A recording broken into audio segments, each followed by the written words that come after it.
พากันขายอย่างเด้อันนี้เนาะขายกิโลป้าขายกิโลพี่น้องเอ้ยเนาะเออเอ้าเห็นยังซะน่ะใส่ขี้เด้เอสบายดีเด้อ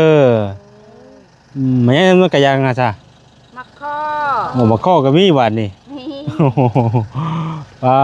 ตัวมาแต่บ้านใดอันนี้บ้านน้องเงินหึเงินน้องเงินไผอันจะอูบไหนล่ะลาน ลานบ่อันนี้ไผนี่ลูกเจ้าบ่แม่ลูกเจ้าโอ้อายุจักปีแหละ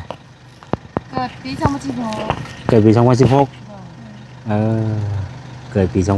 2016ลบเท่าใดเด้บาดนี่พี่น้องเอ้ยเนาะ7 8 9ปีนั่นนะไปเข้าปีบ่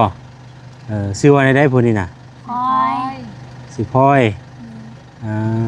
ชื่อพลอยจะถามผู้หญิงนี่บ่นี่พุ่นนี่ผู้ใหญ่นี่โดยเจ้าได้ชื่อหยังจ้ะลาขายกิโลพี่น้องเอ้ยไปขุดอยู่ใช้กิโลน้องโคกนี่แหละขุดอยู่น้ำโคกบ่โดยขายได้อันนี้น่ะ100ต่อ50 100นึงต่อ50,000จักร้อยนี่จะรอ150โต๊ะ50มีใส่ขี้อยู่ตัวนี้ขายจังหากบ่ตัวนี้ฮะโดย โอ้ยพี่น้องเอ้ยเนาะตัว50นี่ใครใส่ตะขี้จังหากโดยขายคือกันบ่ตัวนี้ก็ขายดีประเสริฐกับข้าวเบิ่งหาพี่น้องเอ้ยโอ้หลายอยู่เด้นี่เนาะเต็มจักบ่ขายมันบ่ไปบ่นี่บ่ขายโลโอ้ไปเลยโอ้ยดิซื้อซอยนี่กว่าโอ้อยู่นี่จักโตอยู่นี่น่ะ150โต150มีแต่แมงกิโลนี่บ่ขายมาขายนะแมงกิโลแล้วเฮ็ดปวกบ่มีบ่เออเฮ็ดปวกบ่มีเนาะมาขายจิโลบ่ได้เฮ็ดปวกติพูดกับพูดแล้วเนาะเอาน้องบ่ลูกนี่กับลูกเจ้าคือกันบ่อันลูกสาวหลานลูกสาวกับหลานพุ่นนี่น่ะผู้น้อยนี่หลานบ่แม่นลูกเจ้าติเอาเพิ่นคือมานำใส่วันนี้แม่เขาไปซื้อเครื่องซื้อนมให้ผู้นี้ลูกสาวเจ้าเนาะมีลูกจักคนนั่นน่ะ3คนอยู่ใช้เฮือนเจ้าน่ะอยู่ใช้น่ะเฮือนหลังน้อยๆหั่นเด้ข้างตัวนี้เด้เฮือนหลังน้อยๆหั่นแม่นโตห่างสังกะสีบ่พอเฮือนหลังน้อยคือกันบ่เจ้าก็แม่แล้ว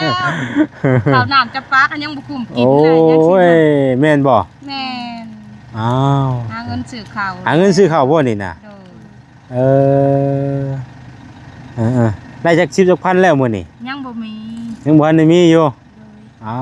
วยังบ่ทันได้มีซ้ํกำลังออกมาเนาะกุจิรอก็เพื่อสิได้นี่ก็บ่ธรรมดาได้นี่เนาะ2 โมง 3 โมงพุ่นพี่น้องเอ้ย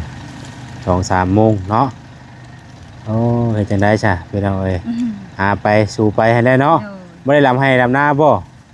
ฝนตกก็เฮ็ดหักน้าบ่หลายได้ข้าวจักสอบ4-50นี่ล่ะหักบ่กุ้มหลายคนปั่นกันบ่หลายคนเนาะพี่น้องเอ้ยมานำกัน3คนนี่บ่แม่นมาขายซุมื้อบ่อยู่นี่น่ะมาซุมื้อได้เบิดแล้วบ่น่ะหมดแล้ว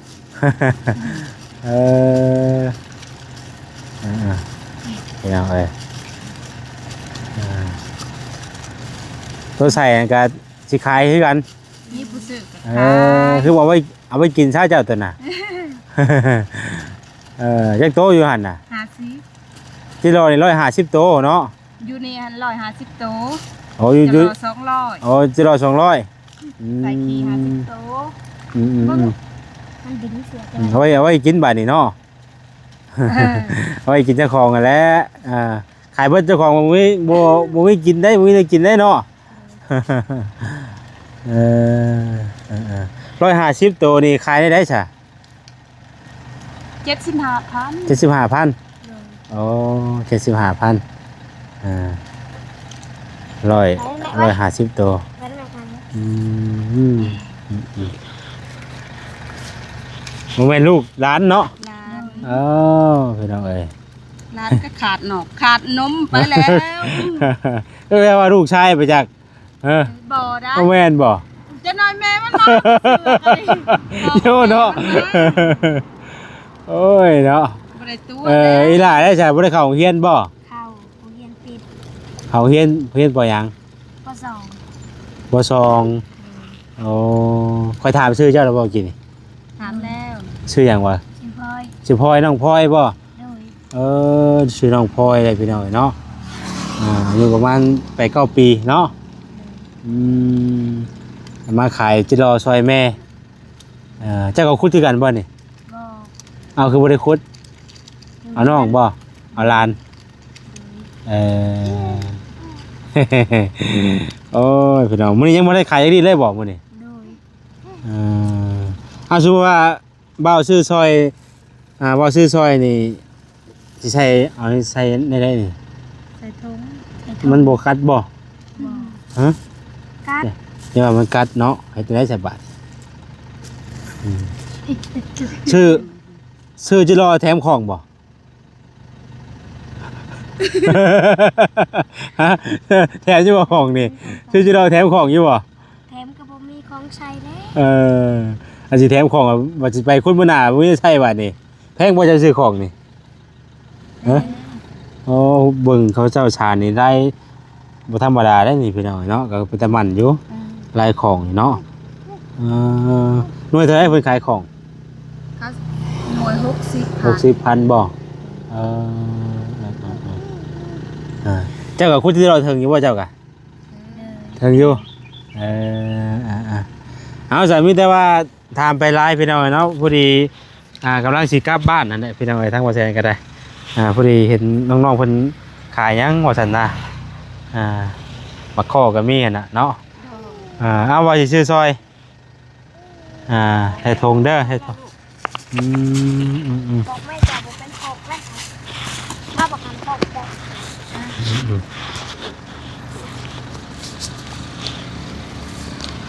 เดี๋ยวพรุ่งนี้ ไทยทงซ่อนเฮาซ่อนกันไทยทงก็ได้เนาะ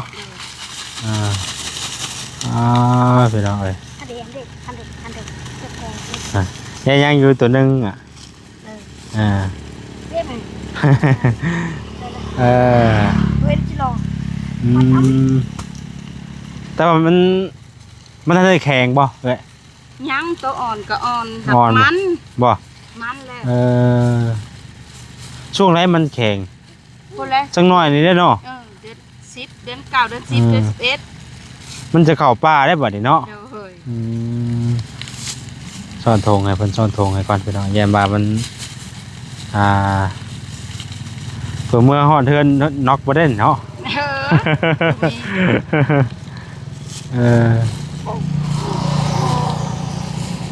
อะไรแล้วบาทนี่โธ่เนาะเท่าไรฮะ75,000เอาให้100,000เลยนั่นล่ะชื่อซอยเพิ่นพี่น้องเอ้ยขอมุกขอบใจละลายเด้อเนาะตอนนั้นก็เอาไว้ขัวกินตอนนั้นก็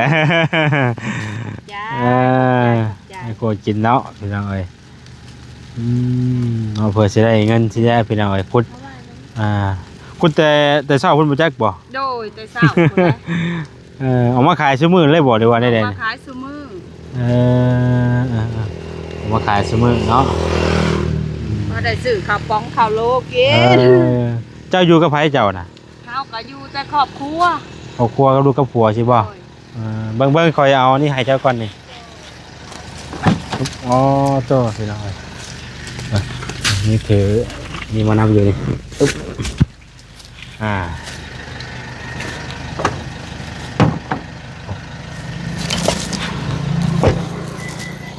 นั่นล่ะมาม่ากับปลากระป๋องเด้อก่อนเพิ่นเล็กๆน้อยๆเพิ่นหน่อยเนาะน้องพลอยพี่น้อยเนาะมาขายจินรอ เจ้าพี่น้องเอ้ยยังบาทนี่ นั่นแหละมากิน มีของต้อนให้กินอีกอะ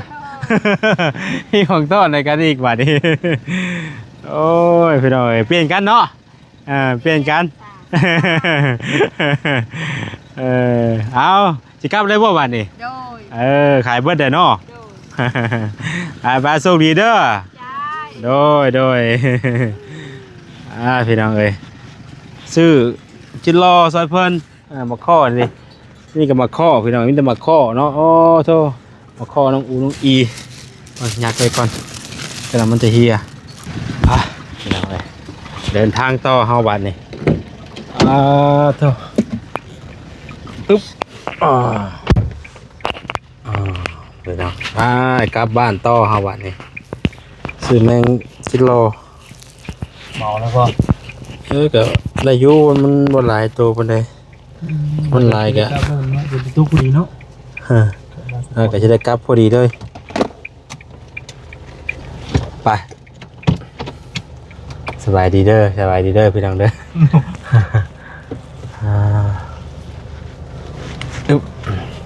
ช่วงตอน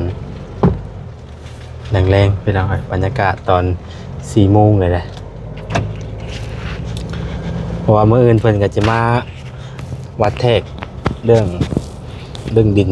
มองอันเรื่องมองเพื่อนนะพี่น้องเนาะ เรื่องก็ แม่นจักจะได้ออกไปจักโมงและมื้ออื่นจักเพิ่นสิมาฮอดจักโมงเพิ่นน่ะเพิ่นมามื้ออื่นว่าซั่นเพิ่นจะมาวัดแทกพี่น้องเนาะถ้าเบิ่งนํกันติดตามเบิ่งนํกันพี่น้องเขาจะว่าแล้วก็เป็นบ้านน็อกดาวน์นะเนาะเขาจะว่าเฮือนแบบนั่นก็มันเป็นบ้านน็อกดาวน์พี่น้องแต่มันก็นั่นอยู่ดอกเนาะสิกว้างเติบอยู่ พวกคุณ7ไปเลยพี่น้องแต่ว่าเติบนึงแล้วเนาะติดตามเบิ่งพี่น้องกำลังเดินทางกลับมาหาน้องอูน้องอีมื้อนี้ครับว่าจิตเพิ่นก็บ่ได้มาเอากันเพิ่นไปรับหน้าได้มื้อนี้บ่เฒ่าไม่เฒ่าก็ พอถามไปถามว่าซอย ไม่เฒ่าดำหน้าซอยไม่เฒ่าดำหน้าซอยถูกว่าเปิดแล้วเพิ่นจะได้ไปซอยบ่เฒ่าไม่เฒ่าอีกแล้วเนาะย่างน้ำช่วงนี้ก็ได้ผู้ใดก็ได้ นี่ยินว่าสามีหน้ามาบ้านหยอดบ่ได้แล้ว ฮะ หยอดบ่แล้วจ้ะ เอาเพิ่นบ่ได้ดำแสดงว่าทั้งนั้นบ่ได้ดำ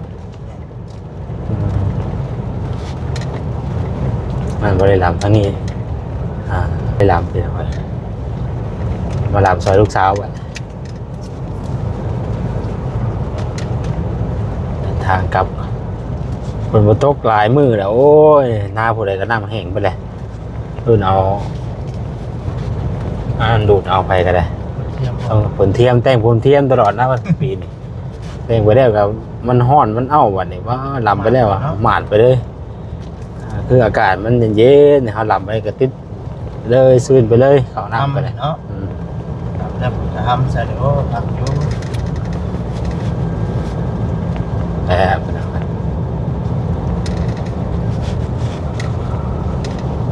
กำลังเดินทางกลับ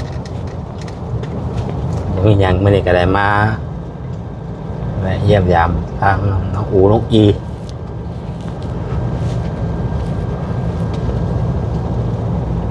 ไปพี่น้องขอตัวไปก่อนเด้อลำลาไปก่อนอยู่ดีมีแห้งวัสุกูสุคนพี่น้องเอ้ยผิดพลาดประการใดขอโทษขออภัยฝากพี่ฝากน้องวันนี้คนแซ่คนติดตามให้แน่พี่น้องเอ้ยหน้าบางคนกับตัวเขียวเลยเนาะ นี่ก่อนทำเพื่อกำลังเนื้อก่อน ไป ตามน้ำแล้วนะ ลาไปก่อนตามน้ำแล้วไปพี่น้องเอ้ยอยู่ดีมีแห้งเด้อกดติดตามกดไลค์กดแชร์ให้แน่พี่น้องเอ้ยเบิ่งโฆษณาให้แน่เด้อเนาะก็ได้การละเมิดน้ำมันในการเดินทางพี่น้องเอ้ยแต่ว่าทางโอ้ยพี่น้องเพิ่นมาเบิ่งกันเอาไว้ผมควรจะได้เนาะ อันนี้ก็คุมผ้าคุมผลมาแล้วเอาตกลงมาแน่เนาะโอ้ยไป